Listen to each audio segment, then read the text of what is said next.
morning, good afternoon, good evening, wherever time this reach you, I greet you. You know what this is, man. Yeah, it's Tulsa King, episode 5, Token Joe. You know the recap from last week, man, everything that happened, all the tragedy and all the nonsense and all of that. Boom, we roll into episode 5, right? You know his brother died in episode 4, so bam, he pop up in New York for the funeral, big flowers, big speech, all of that. You know who he looking for. He ain't seen his daughter in 18 years, and he popped up to the funeral trying to, make amends for that. And I just can't imagine how it would feel after not seeing your child for 18 years and how, you know what I'm saying, the contrast between how you feel about not being there and how they feel for you not being there, if you get what I'm saying. I never talk about family and all of that, but let me put this out here. Hopefully I don't get emotional. But on the flip side of the coin, man, I've been watching this little series and it's been taking me down memory lane in my own life situations. And I got a little brother. He 17 years in prison. That was 17 years that I wasn't in my little brother's life. Right, and we have our differences and we don't talk.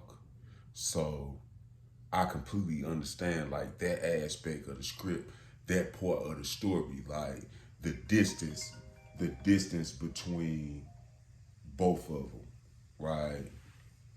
Somebody was calling, but they not as important as me. You know what I'm saying? Giving you this rundown, I call them back. That's how I be. That's kind of how my life works. Can't call me when I'm in the middle of doing something. I don't want to talk to you. You gotta call me when I ain't doing nothing.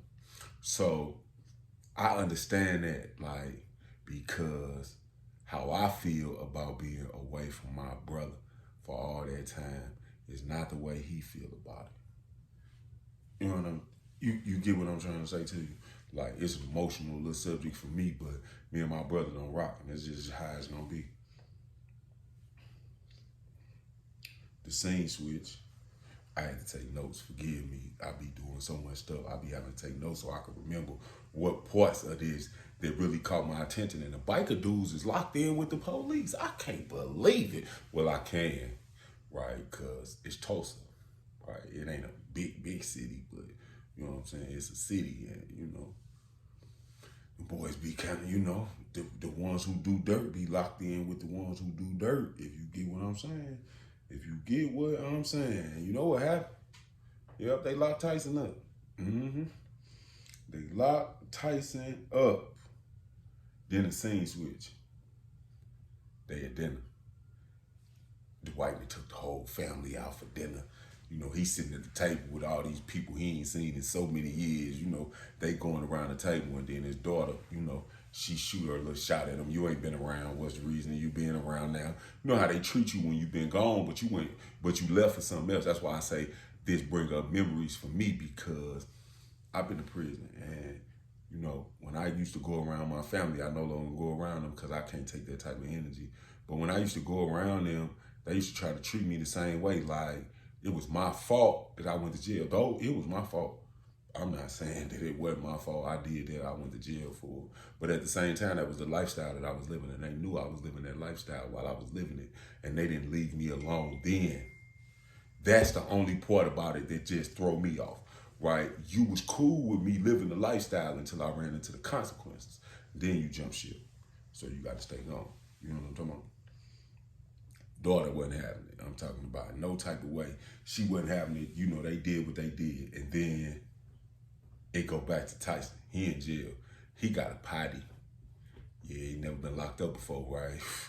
Like sometimes them bathrooms be in the middle of the floor, and that's what he got to find out. Hi, Energy. You finally got up? Come on. Come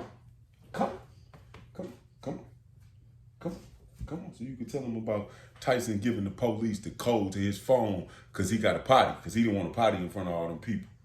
Yeah, boy, I'm talking about. I hope he don't never go to jail, because, that says a whole lot. Are you okay? That says a whole lot about him, that he'd give up the passcode to his phone just to use the bathroom. But that's between me and y'all. I'm going to kind of just leave that there and just let it do whatever it got to do. Then they let him out of jail. And when they let him out of jail, they kept his phone and his money. I've been there. I've been there. I done been to jail. And when I got out, I didn't have no money. Though when I went into the jail, I had some money. You know how them people play it? Well, you probably don't know how them people play it. And I don't wish you to ever find out. But I'm just telling you, that's how they be playing it sometimes, man. They'll take your paper and put it in their pocket, and you will never see it again. You know they got his phone, right? So after they got his phone, they went and kidnapped Bodie.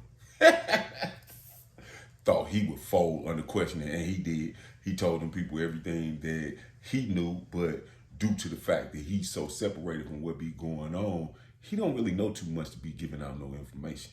So, you know, that kind of worked out the way that it worked out, and they just kind of moved on. Issue back to the next scene, and this the part that I got something to say about, right? Dwight got the chance to go talk to his daughter. And she told him about the package. You know, one of the little mafia dudes, whatever his name is, but he called the package. And the package didn't tamper with the man's daughter. You know, he with that action, though. You know, Dwight Billy with that action. So when he found out, first stop, hospital. He went to go see the boss of all bosses. Bro, did you know something about this? Nah, for real. Grabbed him all in the face like, boy, I'll crush your skull. Do you know anything about this right here? You know anything about this man touching my daughter? Nothing? Okay. He believed him. He believed him. Then he left, right? I'm talking about. Then he got it out of there, right? When he got it out of there, you know what the next stop was, right? They kind of kept this scene going back to back. You know what his next stop was after he left the hospital going to see the boss of all bosses. Yeah, he went and found the package and folded him up like origami. I think he killed him. I ain't sure that he put him down, but the way the scene played itself out, and if you step on somebody with them kind of little shoes on, you put your foot down on them, boy, like that. Like he put his foot down. I don't think dude coming back from this, but I ain't sure. I'm gonna have to find out on episode 6. And you know what I'm saying? That's just kind of gonna be what it's gonna be. This episode 5, Token Joe, Tulsa King, Paramount, MTV. Yeah, all of that. You know what I'm talking about? I'm locked into the series. We're going to see where it go. I'm going to episode 6 tomorrow. I know I'm watching them back to back, but I'm watching them one episode a day. So I could stretch the series out and see what's going on. But from beginning to right now, yeah, this is a nice little series. They put it together. It's kind of corny on the back end, but on the front end, it's definitely entertaining, being that I come from an institutional background. You get what I'm talking about? Yeah. No, you probably don't get what I'm talking about. And I don't even expect you to. But let's just say I can relate to some of the things that he be going through while this going on, because I really went through them in real life, not on the screen. Let me give you one. Get my side. Get my good side. The front. Get the other side. Yeah. Like that. Now, y'all know my slogan, man. Have a good day, man. Like, you know the slogan, right? You know the slogan. Enjoy the show, change the channel. Either way, you know what I'm saying? It's kind of going to be what it's going to be. I'm finna take EJ out the potty and we finna continue on with life. We catch y'all tomorrow on the Tulsa King. And y'all have a good night. Come on, you want to go outside, Patty? Love you.